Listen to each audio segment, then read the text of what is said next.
नमस्कार. मी संजय सोनवणी, नाशिक विकास या पेजवर आपणाशी संवाद साधताना मला मनपूर्वक आनंद होतो आहे.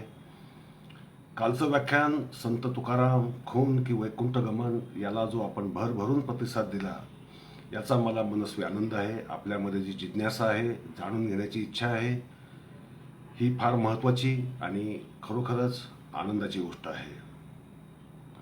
आज आपण रामायण आधी की महाभारत या विषयावर बोलणार आहोत.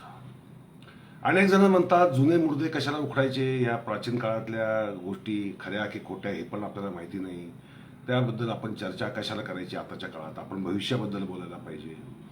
भविष्याबद्दल बोलायला पाहिजे हे अत्यंत सत्य आहे, परंतु ज्याचा इतिहास पक्का नसतो, संस्कृती पक्की नसते, समाजशास्त्र पक्कं नसतं, त्याचा वर्तमानही नसतो आणि वर्तमान नसतो म्हणून त्याला भविष्य सुद्धा नसतं, हे आपण लक्षात घ्यायला पाहिजे.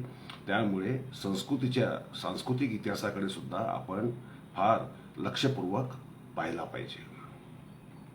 रामायण महाभारत या दोन ग्रंथांचा प्रभाव भारतीय जनमानसावर फार प्रचंड आहे. त्यातल्या कथा ऐकल्या नाहीत अशी माणसं क्वचितच सापडतील. रामायण महाभारत सिरियल्समुळे तर रामायण महाभारत घराघरामध्ये गेलं.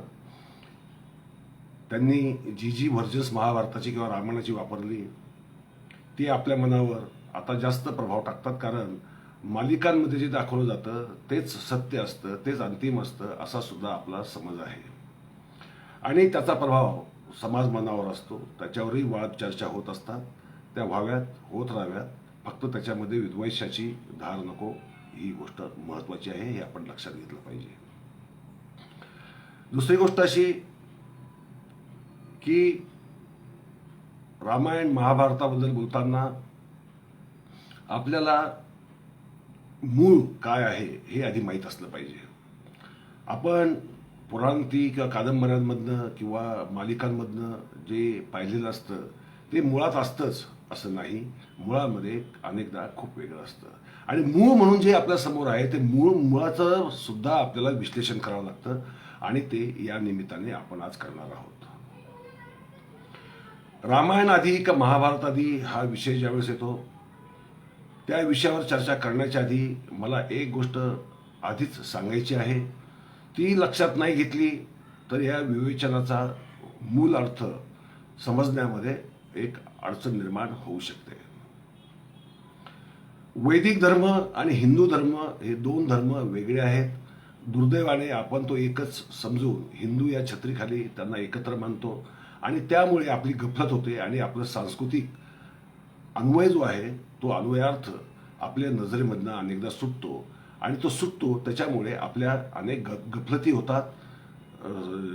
पुराण काळाबद्दल आपले गैरसमज निर्माण होतात, परंतु ते आपल्याला लक्षात घेतलं पाहिजे की वैदिक धर्म वेगळा, हिंदू धर्म वेगळा. वैदिक धर्म नंतरचा आणि हिंदू धर्म जो लोकधर्म आहे, जो लोकांचा एतद्देशीयांचा स्थानिक धर्म आहे, जो शिव, पार्वती, गणेश, खंडोबा, म्हसोबा वगैरे जे असंख्य देव पुजतो तो समाज भारतभर पसरलेला तो म्हणजे हिंदू समाज. या दोन्ही धर्मांमध्ये फरक असा आहे की एकामध्ये वेद प्रामाण्य आहे, वेदोक्त आहे, दुसरीकडे पुरातन काळची पुराणं आणि तंत्रशास्त्र, पुराणोक्त संस्कार आहेत, तंत्रोक्त संस्कार आहेत, वेदोक्त नाहीत, वेदाधिकार नाही, कारण तो धर्मच त्यांचा नाही आहे. त्याच्यामुळे हे दोन धर्म वेगळे आहेत. हे एकदा लक्षात घेतलं की पुढचं विवेचन समजायला जरा सोपं जाईल. आज आपल्यासमोर रामायण आहे, महाभारत आहे आणि अशी मान्यता आहे की रामायण हे आधीचं आणि महाभारत हे नंतरचं. ही गफलत निर्माण होण्याची दोन कारणं आहेत. एक कारण असं की रामाचा अवतार संकल्पनेमध्ये रामाचा अवतार स्थान जे आहे ते 7वं आहे, तर कृष्ण हे 8वा अवतार मानला जातो, म्हणजे कृष्ण नंतरचा आणि राम आधीचा. हे अवतार संकल्पनेतच मुळात ही रचना केली असल्यामुळे राम आधी आणि कृष्ण नंतर असा आपला एक दृढ समज सर्वांचा निर्माण झालेला आहे आणि त्याचं कारण हे अवतार संकल्पनेत आहे. आता आधी अवतार संकल्पनेबद्दल आपण बोलूयात. अवतार आधी घ्यायचं काम कोणाकडे होतं? ऋग्वेदामध्ये आणि काही ऐतरेय ब्राह्मण असेल, शतपथ ब्राह्मण असेल, या ब्राह्मण ग्रंथामध्ये अवतार घेण्याचं काम आधी विष्णूकडे नाही तर प्रजापती या देवतेकडे होतं. आणि प्रजापतीचे जे पहिले 3 अवतार आहेत, म्हणजे कुर्मावतार, वराहावतार आणि मत्स्यावतार, हे प्रजापतीचे होते, हे विष्णूचे नव्हते. हे आपण लक्षात घेतलं पाहिजे.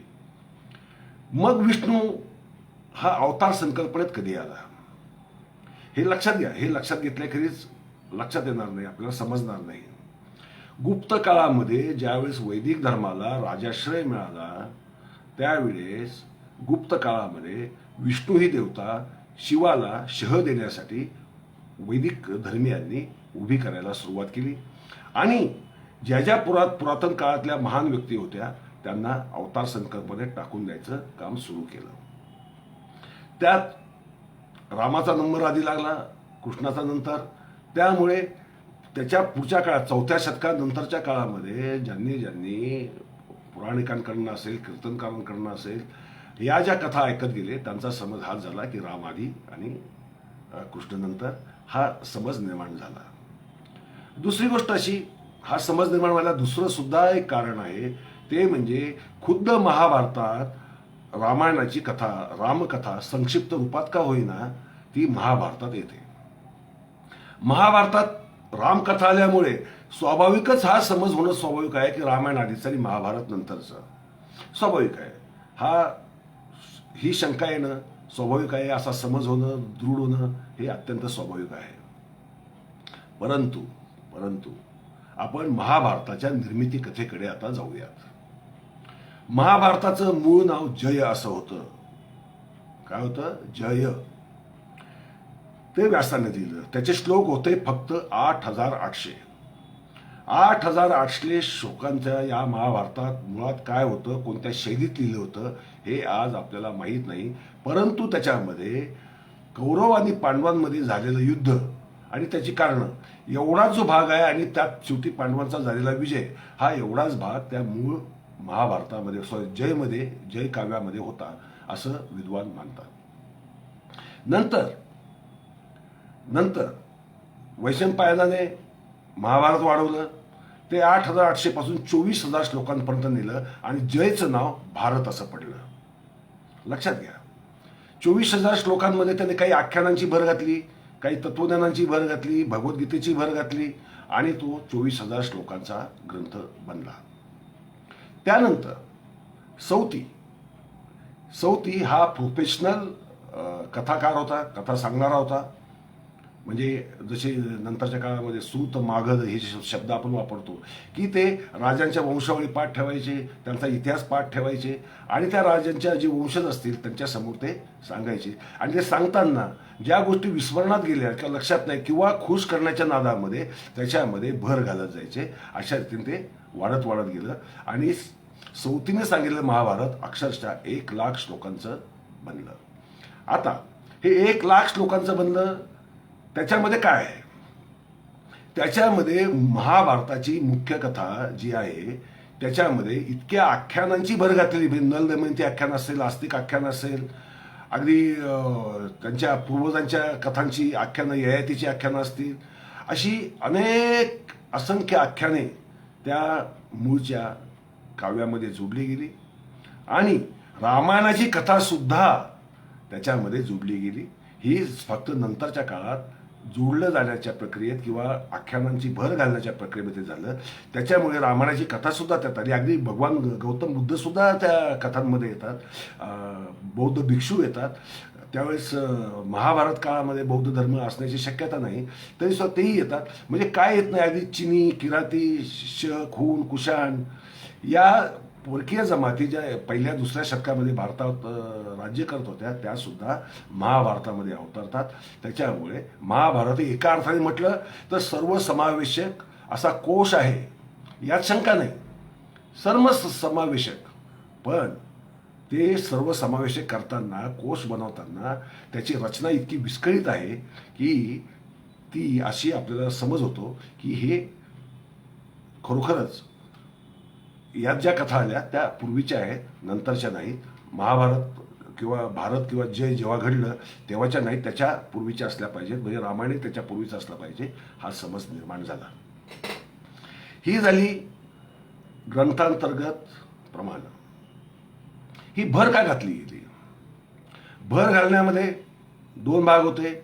एक तर वैदिकांनी त्याचा वापर केला महाभारत कथेचा किंवा रामायण कथेचा, तो जैनांनी पण केला, बौद्धांनी पण केला, आणि प्रत्येक धर्मियाने रामायणाला वेगळं रूप दिलं, महाभारताला वेगळं रूप दिलं, नायक बदलले. उदाहरणार्थ जैन रामायणामध्ये कृष्ण आणि जरासंघ, कृष्ण हा हिरो आहे, जरासंघ हा त्याचा शत्रू आहे. त्याच्यामध्ये कौरव पांडवांचं युद्ध हे फार महत्त्वाचं मानलं गेलेलं नाही, हे आपण लक्षात घेतलं पाहिजे. वैदिकांनी काय केलं, या लोकप्रिय कथा असल्यामुळे, त्या लोककाव्यामध्ये अत्यंत जगप्रसिद्ध असल्यामुळे त्यांनी काय केलं की आपलं वैदिक धर्माची जी तत्व आहे ती कौरवांनाही लावली, पांडवांनाही लावली, तशीच रामालाही लावली, रामाच्या वंशालाही लावली. त्यामुळे त्यांचं काम सोपं झालं वैदिक धर्माचा प्रचार प्रसार करायला. बघा, हे कृष्ण सुद्धा वैदिक होता, कारण तो तर आम्ही अवतारच मानलेला आहे, तोही विष्णूचा अवतार मानलेला आहे, तो कृष्ण वैष्णव आहे. परंतु ही वस्तुस्थिती नव्हती, हे आपण पुढे पाहणारच आहोत. ही वस्तुस्थिती का नव्हती? त्यामुळे सुद्धा रामायणादीचं आणि महाभारत नंतरचं असा समज दृढ व्हायला, एकदम मनात ठासून एकदम बसायला ते एक कारण घडलं. पण अभ्यासकाचं काम हे अशा समजांवर चालत नाही. अलीकडेच काही काळापूर्वी महाराष्ट्र टाइम्समध्ये माझा एक लेख प्रसिद्ध झाला होता. त्याला कारण घडलं होतं. एका माणसाने काय केलं, एका विद्वानाने कॉम्प्युटरवरनं रामायणामध्ये जी ग्रहस्थिती दिली रामाच्या जन्माच्या वेळीची, त्याच्यावरनं कॉम्प्युटरवरनं तारीख काढली. ही तारीख काय काढली की 10 जानेवारी 5114 ही त्याची इसवी सन पूर्व 10 जानेवारी 5114 ही तारीख काढली. आणि महाभारताची तारीख काढली इसवी सन पूर्व 3100, म्हणजे आजपासून 5000 वर्ष जुनी. म्हणजे तिथे सुद्धा रामायण आधीचं वाटतं, महाभारत नंतरचं वाटतं. आता ही तारीख काढली. आता या तारखेत काही तथ्य आहे का हे आधी आपण पहिलं पाहून घेऊया, कारण त्याशिवाय आपल्याला सर्व मुद्द्यांना स्पर्श केल्यासारखं होणार नाही. आता ही जी कॉम्प्युटरची तारीख काढली, त्याच्या आधी पविवर्तक नावाचे एक विद्वान गृहस्थ होते, त्यांनी काढली होती तारीख 8 डिसेंबर 7323. लक्षात घ्या, रामाच्या जन्माची तारीख काढली होती 8 डिसेंबर 7323 इसवी सन पूर्व, म्हणजे आजपासून 9-10 हजार वर्षापूर्वी, ज्या वेळेस शेतीचा सुद्धा शोध लागलेला नव्हता, माणूस सुद्धा स्थिर झालेला नव्हता, सिंधू संस्कृती सुद्धा जन्म झालेली नव्हती, त्यावेळेसच रामाचा जन्म झाला. आणि त्याच वेळेस हे सगळं काय घडलं असं दाखवायचा तो प्रयत्न होता. आता महाभारत जसं व्यासांचं 8800 श्लोकांचं होतं, नंतर ते 24,000 श्लोकांचं बनलं, नंतर ते 1,00,000 श्लोकांचं बनलं. पण रामायणाचंही तसंच झालं. रामायणात, वाल्मिकी रामायणात मुळात बालकांड आणि उत्तरकांड ही 2 कांड नव्हती, फक्त ते 5 कांडांचं आधी होतं. म्हणजे रामाचा जन्म ऋष्यशृंग ऋषीपासून झाला ही कथा बालकांडामध्ये येते, आणि रामाचं बालपण बालकांडामध्ये येतं, नावच बालकांड आहे. आणि उत्तरकांडामध्ये ही शंभुकाची कथा, जी बहुजनांमध्ये फार रागाचं कारण घडलेलं आहे रामाबद्दलच्या, ती शंभुकाची कथा ही उत्तरकांडात येते. पण ही कथा आणि बालकांड आणि उत्तरकांड मुळातच फार उशिरा लिहिलं गेलं.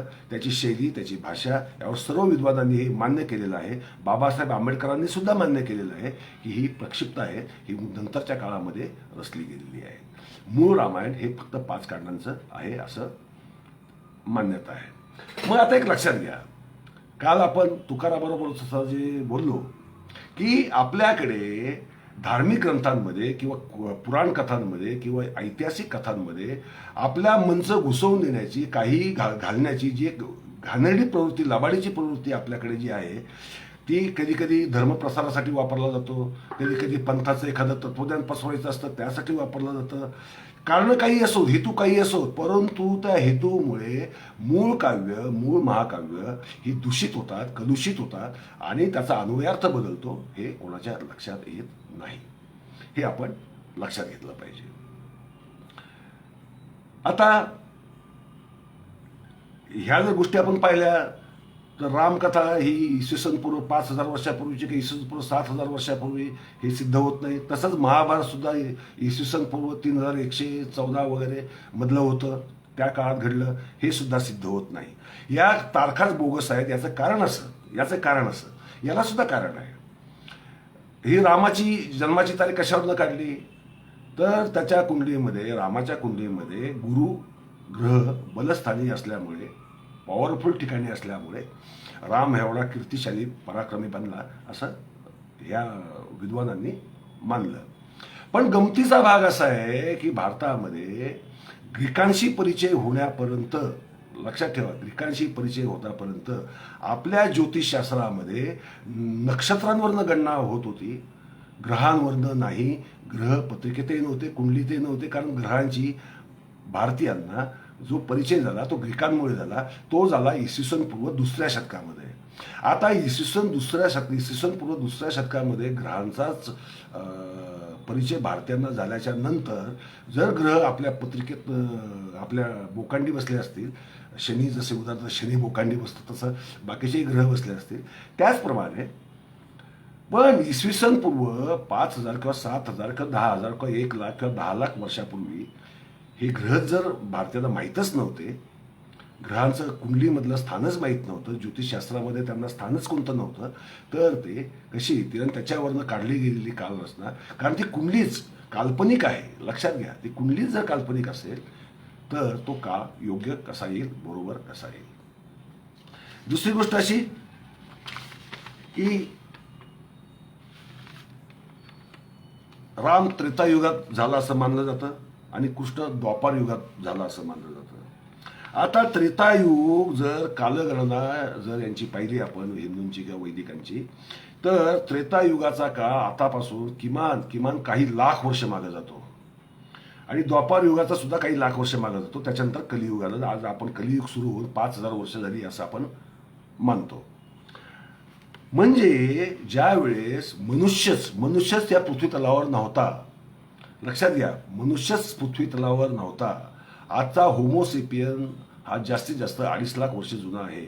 त्या काळात, त्या द्वापार युगात किंवा त्रेतायुगाची जी कालगणना आहे ती कालगणना सुद्धा अत्यंत चुकीची आहे असाच त्याचा अर्थ होतो. त्यामुळे ते त्रेतायुग, द्वापारयुग भाविकांच्या दृष्टीने, श्रद्धेच्या दृष्टीने आपण काही मानू शकता. आधी सूर्यचंद्र जन्माला येण्याच्या आधीच मनुष्य जात होती, ती अंतराळात राहत होती आणि रामही तेव्हाच झाला आणि महाभारत युद्धही तेव्हाच अंतरिक्षातच लढलं गेलं.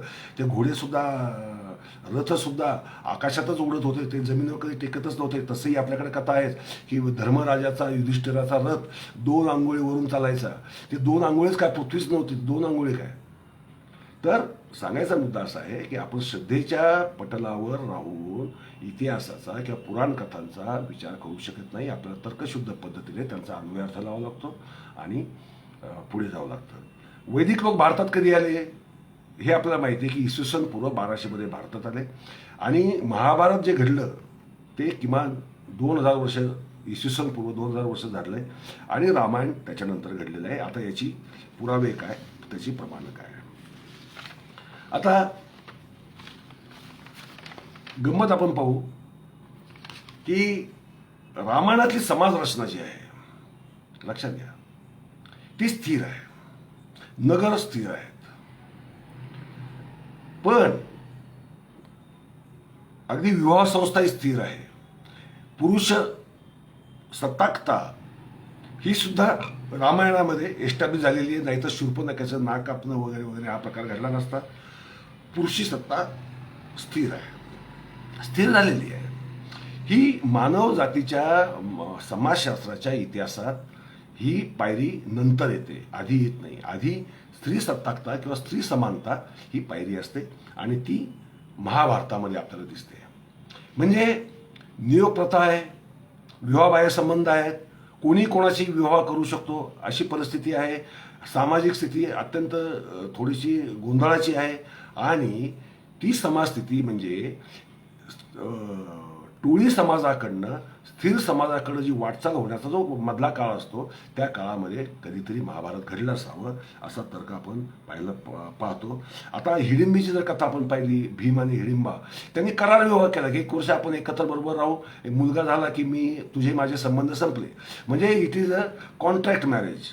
हे कॉन्ट्रॅक्ट मॅरेज हे रामायणात आपल्याला दिसत नाही. रामायणामध्ये एकपतित्व, महाभारतात बहुपतिकत्व आहे. म्हणजे द्रौपदीने 5 भावांशी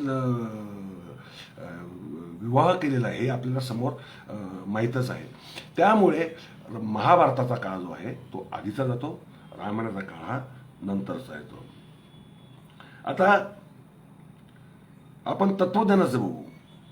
महाभारतात आख्यानांची प्रचंड भरमार असल्यामुळे त्याच्यात सर्व प्रकारचे तत्वज्ञान म्हणजे सांख्य तत्वज्ञानी आहे, योगशास्त्री आहे, वैदिकांचं यज्ञ पण आहेत आणि त्याच वेळेस जो भक्ती मार्ग जो होता पांचरात्र संप्रदायाचा तो सुद्धा आहे. आता भारतामध्ये भक्ती मार्गामध्ये आधी समावेश कोणाचा होता? वैदिकांचा नव्हता. भक्ती संप्रदाय हा वैदिकांनी जन्माला घातलेला नाही हे आधी लक्षात घ्या. किंबहुना मूर्त दैवत संकल्पना ही वैदिक धर्मियांमध्ये नव्हती. आणि ज्या काळात रामायण महाभारत घडलं त्यावेळेस ते भारतात आलेच नव्हते. त्यामुळे वैदिकांचा त्याच्यामध्ये कसलाही प्रभाव असण्याचा किंवा कोणी यज्ञ केल्याचा किंवा रामाचा जन्म यज्ञातनं झाल्याचा किंवा यज्ञाच्या रक्षणासाठी राम विश्वामित्रावर बरोबर वगैरे गेल्याची शक्यता नाही. ही नंतर धर्मप्रचारासाठी केली गेलेली घालघुसळ आहे. कारण जसा काळ जुना होतो, माणसांच्या स्मृती या अल्प होत जातात. लिखित इतिहास असण्याची आपल्याकडे मुळात परंपरा नाही. आपल्या सगळ्या लोकस्मृतींवर चालतात. त्यात काळामध्ये अनेक गोष्टी विसरल्या जातात आणि अनेक गोष्टी त्यात भर पडली जाते. कल्पनांची भर पडते, काल्पनिक भर पडते, चमत्कारांची भर पडते. असं आपल्याकडे होतं हे आपल्याला मान्य करावं लागतं. आता बघा, लक्षात घ्या, हा जो पांचरात्र संप्रदाय आहे, महाभारतावर पांचरात्र संप्रदाय आणि नारायणीय धर्माची अत्यंत गडद छाया आहे.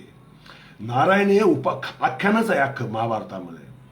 आणि त्याच्यामध्ये नर आणि नारायण ही जोडी कल्पिलेली आहे. त्याच्यामध्ये नर म्हणजे कृष्ण आणि नारायण म्हणजे विष्णू नाही. परत गफलत करू नका. नारायण आणि विष्णू याचं आपण विष्णूला नारायणच म्हणतो, परंतु विष्णू आणि नारायण हे अत्यंत वेगळ्या कल्पना आहेत, वेगळ्या संकल्पना आहेत. नारायण ही व्यक्ती आहे, ती मुनी आहे, ते तपस्वी ध्यानस्थ बसणारा ज्ञानी माणूस आहे. आणि नर म्हणजे कृष्ण हा त्याचा शिष्य आहे.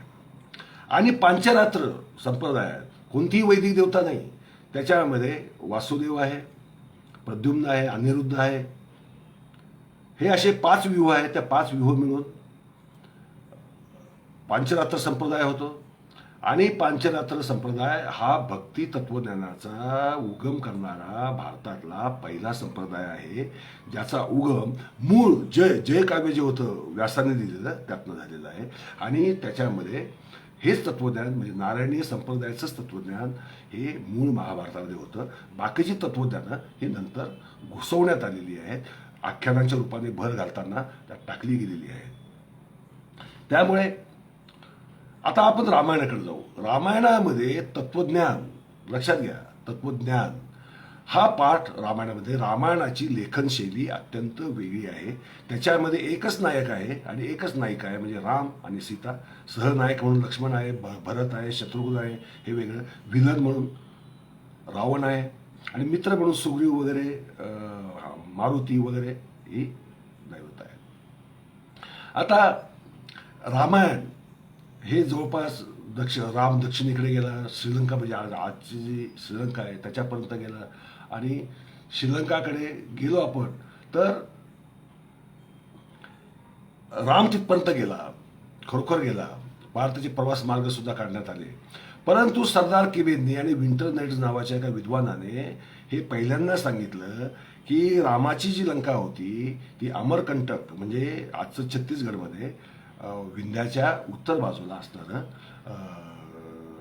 तिथे रामाची लंका होती.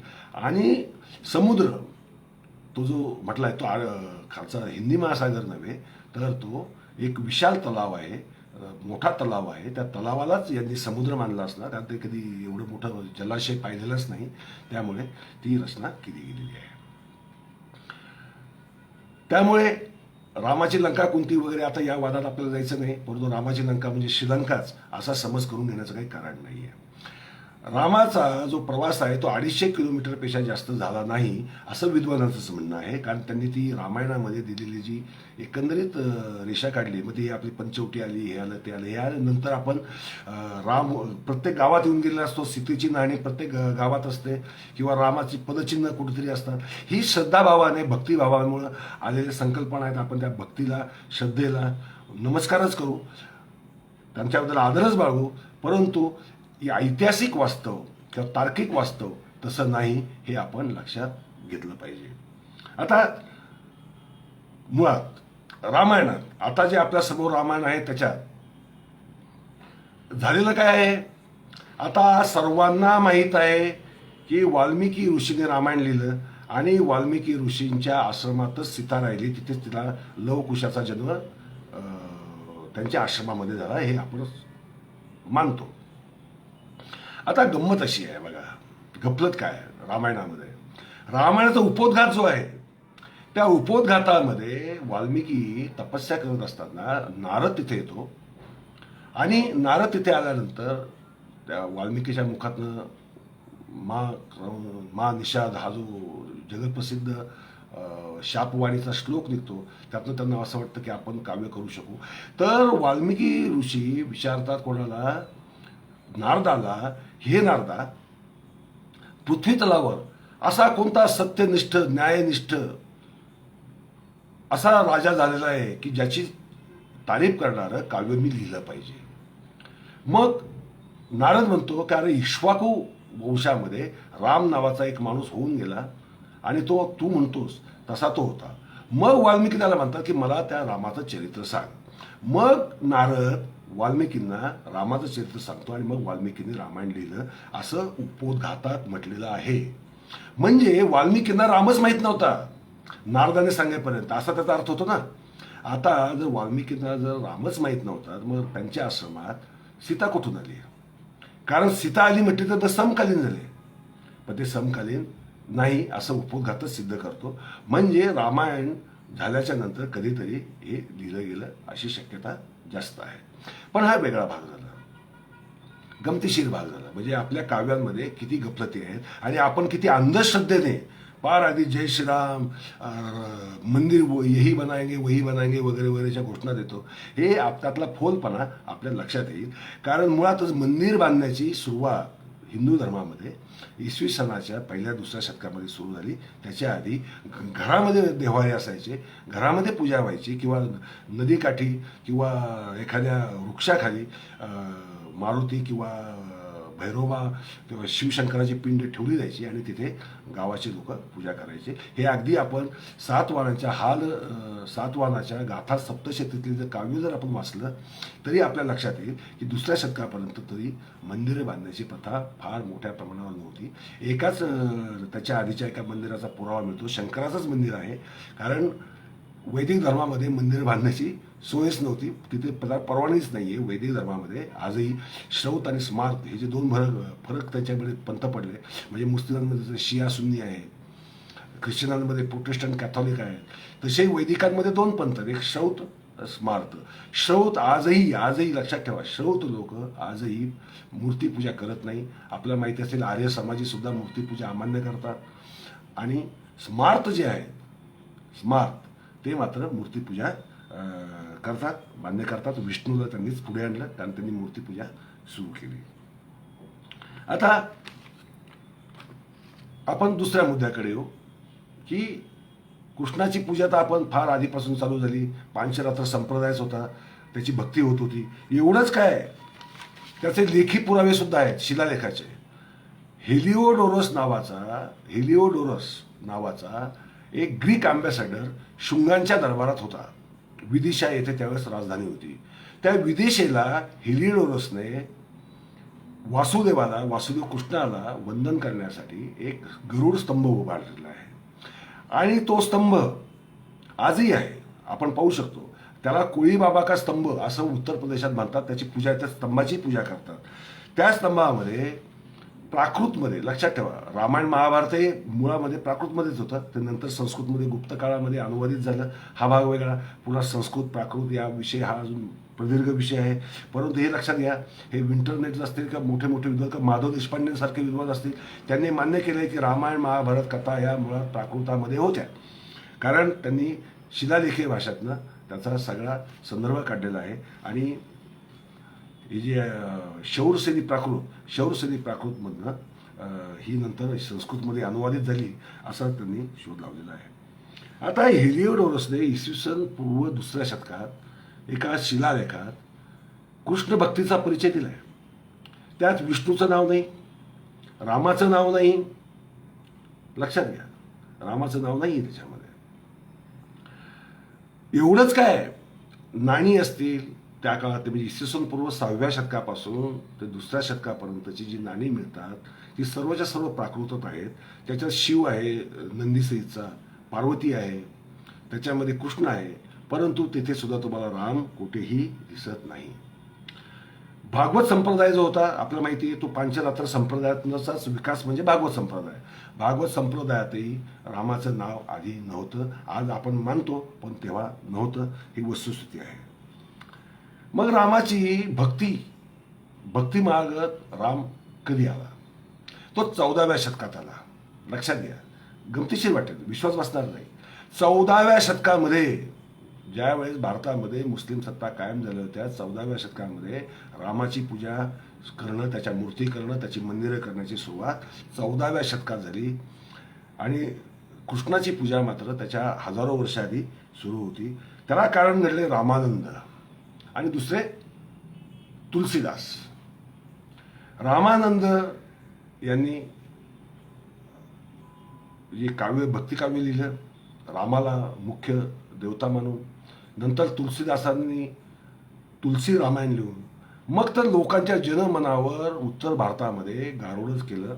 आणि तुलसी रामायण हेच खरं ओरिजिनल वाल्मिकीचं रामायण या समजामध्ये आजही भारतीय आहेत. कारण आपल्यापर्यंत केव्हा रामानंद सागरांची जी मालिका होती ती वाल्मिकी रामायणावर आधारित नव्हती, ती आधारित होती तुलसी रामायणावर. आणि तुलसी रामायणात मूळ रामायणातल्या म्हणजे वाल्मिकीच्या रामायणातल्या अनेक असंख्य कथा या वगळलेल्या आहेत, बदललेल्या आहेत. कारण रामाचं वाल्मिकी रामायणातलं जे चित्रण आहे ते त्यातल्या त्यात तटस्थ आणि मानवी आहे. म्हणजे पहिलं कांड आणि उत्तरकांड सोडून, बालकांड आणि उत्तरकांड सोडून, कारण ती प्रक्षिप्त आहे, मी तुम्हाला आधी सांगितलेलंच आहे. परंतु तुलसी रामायणामध्ये भक्तीच्या ओतप्रोत जिव्हाळ्याने त्यांनी लिहिलेलं आहे. ती भाषा अत्यंत अप्रतिम आणि सुंदरच आहे, यात काही शंकाच असण्याचं कारण नाही. एका महाकवीचं लक्षण तुलसीदासाने दाखवलं. परंतु जी रामकथा आहे मूळची, ती मात्र लोकांच्या विस्मरणाला गेली. वाल्मिकी रामायणात काय आहे आणि काय नाही हे आपल्या विस्मरणात गेलं. वाल्मिकी वैदिक नव्हता, व्यासही वैदिक नव्हते, हे आपल्या सर्वांना माहीतच आहे. त्याच्याबद्दल काही फार बोलण्यासारखं नाही आहे. पण धर्मांतराच्या किंवा धर्मप्रसाराच्या नादामध्ये त्यांनी ज्या वैदिक कथा, वेदांच्या कथा, यज्ञांच्या कथा ज्या खुपसल्या, त्यामुळे हिंदूंवरचा समज असा झाला नंतरच्या काळामध्ये की वेद आणि हे यज्ञ हा त्यांच्याच संस्कृतीचा भाग आहे. लक्षात घ्या. त्याच्यामुळे गप्पत अशी झाली की वैदिक लोक वैदिकच राहिले, ते बदलले नाही. त्यांनी वैदिक धर्माप्रमाणेच त्यांचं स्वतःचं जीवनचर्या असतील, संस्कार असतील, ते वैदिकच ठेवले. ते कधी हिंदू झाले नाही. पण हिंदूंना मात्र वैदिक हे आपल्याच धर्माचे भाग वाटू लागले. त्याच्यामुळे हा सगळा घोळ का झालाय? हा रामायण महाभारतामध्ये झालेल्या प्रक्षिप्तीकरणामुळे, त्यात घातलेल्या असंख्य आख्यानं, उपाख्यानं आणि वेद महात्म्य गायल्यामुळे ते झालेलं आहे. परंतु त्याच वेळेस मूळ जो भाग गाभा होता त्याच्यामध्ये मात्र मूळ गाभासुद्धा आपल्याला दिसतो. कारण ययाती आदिपर्वामध्ये ययाती आपल्या वंशजांना सांगतो की यज्ञ हिंसक असतात, यज्ञाच्या नादी लागू नका, वेदाच्या नादी लागू नका, तुम्ही तप करा, योग करा, पूजा करा आणि आपलं जीवन सगळ्यात चांगलं दानशील ठेवा आणि अत्यंत चांगलं ठेवा, सरळ मार्गी ठेवा, म्हणजे तुम्ही त्यांच्यापेक्षा पटकन मोक्षाला जाल. वेद मार्गामध्ये मोक्ष मिळणं शक्य नाही, असं कोण सांगतोय? ययाती, जो कौरवांचा, पांडवांचा पूर्वज होता. हे आपण लक्षात घेतलं पाहिजे. आता म्हणजे धार्मिक संघर्ष, सांस्कृतिक संघर्ष हा तेव्हाही होता, नंतरही राहिला आणि आज तर आहेच आहे. कारण त्याचं कारणच असं आहे की मुळात दोन धर्मधाराच वेगळे असल्यामुळे तो संघर्ष असणं, वाद असणं, मतभेद असणं, विवाद असणं हे अत्यंत स्वाभाविक आहे. दुसरी गोष्ट अशी, रामायण मध्ये जे समाजचित्रण आहे त्याच्यामध्ये कुठेही नियोग नाही, त्याच्यामध्ये कुठेही बहुपतिकत्व नाही, त्याच्यामध्ये कोणत्याही प्रकारे पुरुष सत्तेचं उदात्तीकरण आहे, स्त्री सत्ता किंवा स्त्री महात्म्य रामाला मान्य असल्याचं आपल्याला दिसत नाही, कारण सीतेवर संशय घेतल्यामुळे सीतेवर काय आपत्ती कोसळली आपल्याला सर्वांना माहिती आहे. वाल्मिकी रामायणानुसार रावणाला मारल्यानंतर ज्यावेळेस राम सीतेकडे गेला आणि जे वाक्य बोलला ती मुळातूनच वाचावी, मिळवावीत, तुम्हाला इंटरनेटवर मिळतील ते सांगायची माझ्यात हिंमतही नाही आहे, कारण एवढी ती वाक्य झहरी आहेत. ती रामाचा आदर्श पुरुष हा जो आपण गौरव करतो, एक आदर्श नायक म्हणून आपण पाहतो, रामराज्य ही जी संकल्पना राबवतो त्या संकल्पनेला योग्य रामाचं व्यक्तित्व होतं असं वाल्मिकी रामायणावरनं तरी दिसत नाही, हे आपण लक्षात घेतलं पाहिजे. आता दुसरी गोष्ट, रामायणाची शैली वेगळी आहे, महाभारताची शैली वेगळी आहे. कारण महाभारतात शैली वेगळी का झाली? मूळ जयकाव्य जे होतं व्यासाने लिहिलेलं आणि जे लोककाव्य म्हणून साऱ्या भारतामध्ये प्रसिद्ध होतं, त्याच्यामध्ये भरच अशा रीतीने भर घालणाऱ्यांनी काय केलं, मूळ काव्य पाठ नाही ठेवलं, त्यांनी त्याच्यामध्ये त्यांच्या पद्धतीने श्लोक रचले, त्यांच्या पद्धतीने ते बदल केले आणि मूळ काव्यामध्ये जे होतं ते आज हरवून गेलेलं आहे. आणि त्याच्यामुळे अनेकांनी ते लिहिलेलं असल्यामुळे ते काव्य त्याच्यामध्ये विस्कळीतपणा आहे, सुसंगती नाही. अगदी म्हणजे वंशावळा जर आपण पाहिल्या त्या वंशावळा सुद्धा कल्पकल्पित, काल्पनिक अशा असण्याचं आपल्याला दिसून येतं. पण एक गोष्ट स्पष्ट होते की कौरव आणि पांडवांचे पूर्वज हे असुर होते, कारण त्यांच्या वंशाचा संस्थापक पुरुरवस जो आहे त्याने त्याची हत्या, तो यज्ञांचा विरोधक होता, यज्ञ उद्ध्वस्त केले, खूप नष्ट केले, म्हणून वैदिक लोकांनी त्याची हत्या केली अशी कथा महाभारतातच येते. त्यानंतर त्याचा जो मुलगा आहे आयु, त्याने प्रभा नावाच्या असुर कन्येशीच विवाह केला. ययातीचं आपल्याला माहितीच आहे, त्याने दोन्ही कन्या, ऋषपर्वाची मुलगी असो की शुक्राचार्याची मुलगी असो, दोन्ही असुरच होत्या. आणि यदू म्हणजे यादव वंश ज्याच्यापासून उत्पन्न झाला असं आपण मानतो, तो यदू हा सुद्धा म्हणजे थोडक्यातच असुर पुत्रच होता. त्याच्यामुळे यादवांचा जो वंश आहे तो एका अर्थाने आसुरी संस्कृतीशी, आसुरी संबंधांनी युक्त असा आहे. त्याच्यामुळे कृष्णाला वैदिक ठरवून त्याला अवतार बनवणं, किंवा रामाला सुद्धा काही त्यावेळेस वैदिक धर्म भारतातच आलेला नव्हता, त्यामुळे यज्ञविज्ञ असण्याची, वेदमंत्र वगैरे काय असण्याची किंवा विश्वामित्र वगैरे वैदिक ऋषी असण्याची शक्यता नाही. पण ते घुसवले गेले आणि ते घुसवले गेल्यामुळे आपल्या समोरचं एक सांस्कृतिक विद्रुपीकरण आपल्या समोर येतं. आणि ते आपल्याला आज हा जर संघर्ष संपवायचा असेल तर ते दूर करणं अत्यंत गरजेचं आहे. हे दोन धर्मच वेगळे असल्यामुळे ही गोष्ट झालेली आहे. तर शेवटी सांगायची गोष्ट म्हणजे हे जे सगळे ग्रंथांतर्गत आणि ग्रंथबाह्य पुरावे येतात त्यावरनं एक दिसतं की कृष्ण आधीचा आहे, महाभारत आधीचा आहे, महाभारताची सामाजिक स्थिती जी आहे ती आधीची आहे आणि रामायणाची समाजस्थिती जी आहे ती समाज स्थिर झाल्यानंतरची आहे. त्याच्यामुळे रामायण आधीचं असू शकत नाही, राम कृष्णाच्या आधीचा असू शकत नाही, कृष्ण आधी आणि राम नंतर अशीच रचना आपल्याला करावी लागणार आहे. हे सगळं सांगण्याचं कारण काय? खरं म्हणजे संयोजकांची इच्छा होती. मी याच्यावर बरंच लेखन केलेलं आहे पूर्वीसुद्धा. अगदी याचं जे विद्वानांनी, मी आता फार अकॅडमिक स्वरूपात गेलेलो नाही आहे, जरी मी नोट्स काढले असल्या तरी, कारण अकॅडमिक स्वरूपात जाऊन भाषणामध्ये काही उपयोग नसतो, ते कंटाळवाणं होतं. परंतु एकच गोष्ट लक्षात घ्यायला पाहिजे की एकदा इतिहासाची जी उलटापालट होते आहे, लक्षात घ्या, कारण आपल्या समोरच मुळात इतिहास अत्यंत उलटापालटा ठेवला गेलेला आहे. आपण क्रम मांडतोय, आपण हे कधी सांगत नाही की हेलिओडोरसने, एका परकीय माणसाने, ग्रीक माणसाने जो गरुड स्तंभ उभारला त्यात वासुदेवाला नमन केलेलं, विष्णूला नाही. जर इसवी सन पूर्व 2ऱ्या शतकात वासुदेव कृष्ण हा जर वैष्णव मानला जात असता तर विष्णूचा कुठे ना कुठे संबंध आलाच असता. मग रामही त्या शिलालेखात आला असता, कारण त्यालाही अभिवादन केलं असतं. कारण पॉप्युलर दैवत जी असतात त्यांना वंदन केलं जातं, कारण हेलिओडोरस काही हिंदूही नव्हता आणि वैदिकही नव्हता, तो तर परकीय माणूस होता. त्यामुळे हा परकीयांनी दिलेला पुरावा आहे, हा सुद्धा आपण लक्षात घेतलं पाहिजे. मॅगॅस्थेनिसचं लक्षात घ्या, पुन्हा मॅगॅस्थेनिसच्या इंडिकामध्ये भागवत म्हणजे कृष्णाच्या धर्माचा उल्लेख आहे.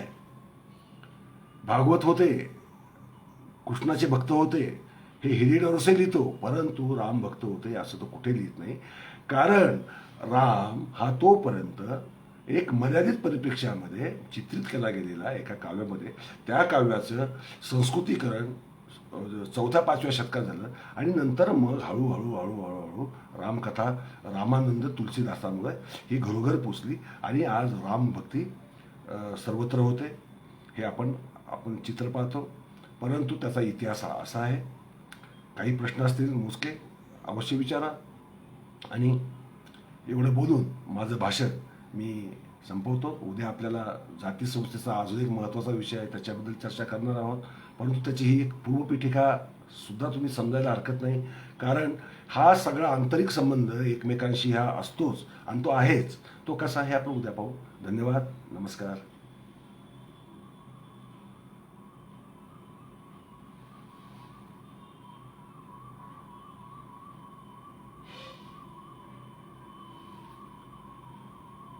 तर प्रश्न नसावेत असं मी गृहीत धरतो. सर्वांनी मूळ रामायण, मूळ महाभारत वाचायची दखल घ्यावी. मी महाभारताचं एक गोष्ट सांगतो. हे आख्यानांमध्ये घालघुसळ केल्यामुळे जो महात्मा बळी आहे, महात्मा बळीबद्दल एवढी विकृत कथा आदी पर्वामध्ये येते की ती कथा म्हणजे विकृतीकरणाचा, मानसिक विकृती एखाद्याची किती डिमेंटेड असू शकते, किती घाणेरडी असू शकते हे आपल्या लक्षात येईल. अवश्य मूळ काय आहे, त्यासाठी मूळ काय आहे हे आपण वाचलं पाहिजे. मग आपल्याला शोधता येतं की काय घुसवलेलं आहे आणि काय मूळचं आहे. याचं आपल्याला विश्लेषण करता येतं, चिकित्सा करता येते, तटस्थपणे समजून घेता येतं. परंतु पुन्हा एकदा मी सांगेन की वैदिक धर्म आणि हिंदू धर्म वेगळे आहेत असले तरी त्यासाठी धर्माधर्मांमध्ये वाद करण्याची, संघर्ष करण्याची काही गरज नाही. हा विवेकजी, रामायण हे 300 आहे, 300 रामायण. ओके. प्रत्येक प्रांतामध्ये म्हणजे कंब रामायण, तुलसी रामायण, मी तर आताच आपल्याला सांगितलं तुलसी रामायणही आहे. रामायणाचे कंबोडियामध्ये काही व्हर्जन्स आहेत, ब्रह्मदेशात काही व्हर्जन्स आहेत, तिबेटमध्ये काही व्हर्जन्स आहेत, बौद्ध रामायण आहे, जैन रामायण आहे, व्हर्जन्स भरपूर आहेत. त्यांच्या कथांमध्ये सुद्धा फरक आहे. परंतु या क्षणी आपल्या विश्लेषणासाठी आपण राम आधीचा की कृष्ण आधीचा किंवा रामायण आधीचा का कृष्ण आधीचा याची आपल्याला फक्त महाभारत आधीचं हीच चर्चा अभिप्रेत असल्यामुळे महाभारताचे सुद्धा खूप व्हर्जन्स आहेत. आताच भांडारकरने चिकित्सक आवृत्ती काढली. ती आवृत्ती, चिकित्सक आवृत्ती म्हणजे काय की मूळ महाभारत कोणतं हे त्यांनी शोधण्याचा प्रयत्न केलेला नाही आहे. सर्व आवृत्त्यांमध्ये जे श्लोक आहेत ते ठेवलेत आणि काहीच आवृत्त्यांमध्ये काही अतिरिक्त जे श्लोक आहेत ते वगळलेत. अशा रीतीने त्यांनी चिकित्सक महाभारताची आवृत्ती. आता माचूजी, हिंदू शब्द हा खरं म्हणजे फार जुन्या काळापासून आहे. तो गीतेत असण्याची काही गरज नाही. कारण त्यावेळेस भारतामध्ये ज्यावेळेस रामायण महाभारत घडलं त्यावेळेस बाहेरचे धर्म भारतामध्ये आलेले नव्हते. त्यामुळे इथल्या लोकांनी आपल्या धर्माला काही नाव द्यायची काही त्यांना गरज नव्हती. हा, ते वैचारिक पंथांना नाव द्यायचे, जसं पांचरात्र संप्रदाय. मग ते स्वतःला पांचरात्रीन समजायचा. आणि दुसरा जो आहे, पण वैदिक मात्र वैदिक म्हणायचे ना स्वतःला. ज्ञानेश्वरी हिंदू शब्द मिळत नाही, वैदिक शब्द मिळतो. हिंदू शब्द हा सर्वात आधी येतो इसवी सन पूर्व 1500 मधल्या अवेस्ता नावाच्या ग्रंथात. त्यात हिंदवे, हिंदू, सिंधू नदीवरनं अवेस्तामध्ये हा शब्द आधी येतो. तो त्यांनी सिंधू नदीच्या पलीकडे राहणाऱ्या लोकांचा धर्म, त्या लोकांचं समाज जीवन याला उद्देशून तो शब्द वापरला होता. त्यामुळे हिंदू शब्द नवीन आहे आणि आपल्या ग्रंथांमध्ये नाही. कारण आता मी हिंदू जरी असलो, मी स्वतः हिंदू आहे, मी काय रोज हिंदू आहे हे मला सांगत माझी गरज नाही. मी पुस्तक लिहितो, त्या पुस्तकात एका हिंदूने लिहिलेलं पुस्तक अशी लिहायची मला गरज पडत नाही. त्यामुळे हिंदू शब्द आला नाही. कारण हा खोडसाळपणा कोण करतं, हा खोडसाळपणा कोण करतं माचूजी आपल्याला चांगलं माहिती आहे. वैदिकांना ज्यावेळेस वैदिक शब्दाबद्दल झोंबतं त्यावेळेस ते सुद्धा हिंदू शब्द वर तुटून पडतात. नवबौद्ध तुटून पडतात, जैन तुटून पडतात. मला परवाच एका जैन महिलेचा फोन आला होता साऊथमधनं. त्यामुळे हिंदू नामका तर कोई धर्म नाही आहे, सिर्फ वैदिक ही तो आहे. म्हटलं मैं तो वैदिक नाही हो ना, मग मैं तो वैदिक नाही हो. तर हिंदू हे लोकधर्म जो आहे, इतर देशीयांचा जो लोकधर्म आहे त्याचं नाव होतं. आणि त्यांचे वैचारिक पंथ म्हणजे आजीवक असतील, व्रात्य असतील, केशीन असतील, मुनी असतील, यती असतील किंवा पांचरात्रीन असतील, असे अनेक वैचारिक संप्रदाय होते. त्याला तुम्ही धर्मसुद्धा म्हणू शकता किंवा काही म्हणू शकता.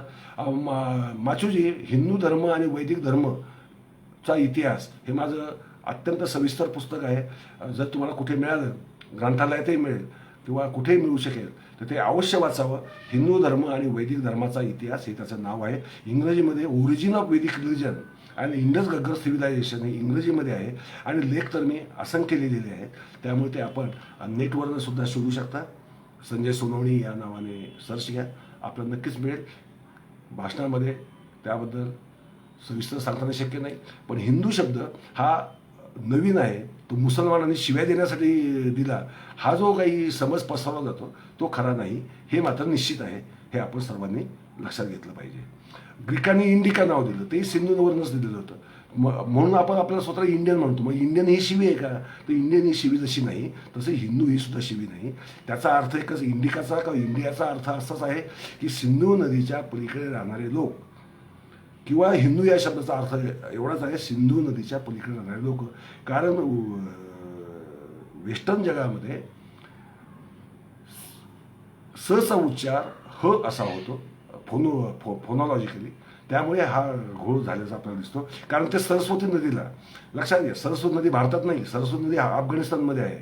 तिला हरयवती नाव आहे अवेस्तामध्ये, आणि हे सरस्वती म्हणतात. तर हा जो फरक आहे, हा फोनेटिक फरक आहे, तेवढाच आपण लक्षात ठेवला पाहिजे. मला असं वाटतं की आपण सविस्तर चर्चा केली, बराच वेळ चर्चा केली. उद्या आपण पुन्हा भेटू आणि जो आपला कळीचा मुद्दा आहे भारतीय समाज व्यवस्थेतला, जाती संस्था, आणि आपण ज्यावेळेस म्हणतो आम्हाला जाती निर्मूलन करायचं, तर माझा प्रश्न असा आहे, तुम्ही आता विचार करून ठेवा, आपल्याला जाती निर्मूलन करायचं म्हणजे नेमकं काय करायचं आहे? जातीभेद निर्मूलन करायचं आहे का जाती निर्मूलन करायचं आहे? आणि जाती निर्मूलन करायचं असेल तर आपण नेमकं निर्मूलन कशाचं करणार आहोत याच्यावर सर्वांनी विचार करावा, ही माझी विनंती. आणि धन्यवाद. पुन्हा एकदा सर्वांचे आभार.